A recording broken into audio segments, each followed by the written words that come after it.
Assalamualaikum warahmatullahi wabarakatuh. Kami dari kelompok 1 mata kuliah Pengantar Hukum Indonesia. Saya Ipan Pela Pratama beserta rekan saya Muhriji. Di sini kami akan menyampaikan materi mengenai sumber-sumber hukum di Indonesia. Perlu kita ketahui bersama bahwa sumber dari segala hukum, sumber dari segala sumber hukum di Indonesia yaitu Pancasila. Maka dari itu, hukum yang ada di Indonesia tidak boleh bertentangan terhadap nilai-nilai Pancasila. Pada kesempatan kali ini, kita akan membahas 3 topik utama. Yang pertama yaitu pengertian sumber hukum. Yang kedua yaitu sumber hukum material dan formil. Yang ketiga yaitu macam-macam sumber hukum formil. Pembahasan yang pertama yaitu pengertian sumber hukum akan saya sampaikan sendiri. Pada dasarnya sumber hukum adalah hal-hal yang dapat menjadi tempat di mana kita dapat menemukan dan menggali hukum. Itu artinya segala sesuatu hal yang dapat menjadi asal-usul hukum bisa disebut sebagai sumber hukum. Pembahasan yang kedua yaitu sumber hukum material dan formil. Sumber hukum material. Sumber hukum material adalah hal-hal yang mempengaruhi pembentukan undang-undang, yaitu faktor-faktor yang ada di masyarakat. Di antaranya faktor sejarah, ekonomi, sosial, politik, agama, dan budaya yang menjadi dasar pembentukan undang-undang. Yang kedua yaitu sumber hukum formil. Sumber hukum formil adalah suatu bentuk peraturan yang mengakibatkan terjadinya hukum. Karena bentuknya yang nyata, itulah sumber hukum formil memiliki kekuatan mengikat dan memaksa terhadap objeknya, yaitu masyarakat secara umum maupun pihak-pihak tertentu yang terlibat dalam suatu perjanjian. Materi selanjutnya akan disampaikan oleh rekan saya Muhriji. Kepada Muhriji saya persilahkan.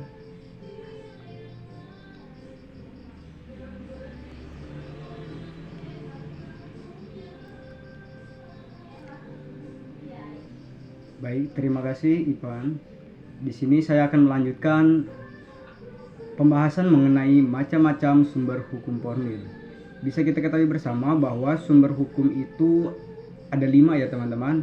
Yang pertama undang-undang, kedua kebiasaan, ketiga jurisprudensi, keempat traktat, dan yang kelima doktrin sarjana hukum. Kita akan bahas satu persatu. Yang pertama yaitu undang-undang. Undang-undang adalah suatu bentuk peraturan yang berisi perintah dan larangan yang memiliki kekuatan mengikat dan memaksa. Nah, keputusan dalam Undang-Undang Nomor 10 Tahun 2004 tentang pembentukan peraturan perundang-undangan pasal 7 ayat 1, urutan perundang-undangan yang berlaku mulai dari Undang-Undang Dasar 1945, Undang-Undang atau peraturan pemerintah, pengganti undang-undang. Yang ketiga peraturan pemerintah, yang keempat peraturan presiden, dan yang kelima peraturan daerah. Nah, setelah itu diubah pada tahun 2011 urutan perundang-undangan yang berlaku, yaitu mulai dari Undang-Undang Dasar 1945, TAP MPR, Undang-Undang atau peraturan pemerintah pengganti undang-undang. Yang keempat ada peraturan pemerintah, selanjutnya peraturan presiden, peraturan daerah provinsi, peraturan daerah kabupaten dan kota. Di dalam peraturan perundang-undangan juga dikenal berbagai asas, diantaranya yaitu ada asas lex posteriori derogat legi superiori. Yang kedua, asas lex speciali derogat legi generali. Yang ketiga, asas lex superior derogat legi inferior. Yang keempat, undang-undang tidak berlaku surut. Dan yang terakhir, undang-undang tidak dapat diganggu-gugat. Itu penjelasan undang-undang. Selanjutnya ke sumber hukum kedua yaitu kebiasaan, teman-teman. Kebiasaan atau custom merupakan sumber hukum tertua yang digunakan oleh manusia. Kebiasaan dapat dianggap sebagai sumber hukum apabila memenuhi syarat-syarat.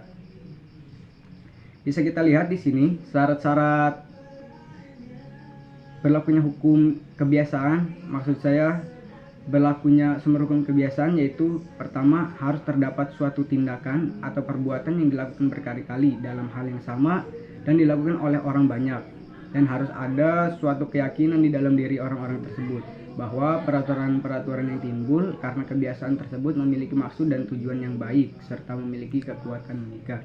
Yang kedua, terdapat sanksi apabila peraturan hukum dari kebiasaan tersebut. Nah, apabila terjadi pelanggaran terhadap peraturan tersebut.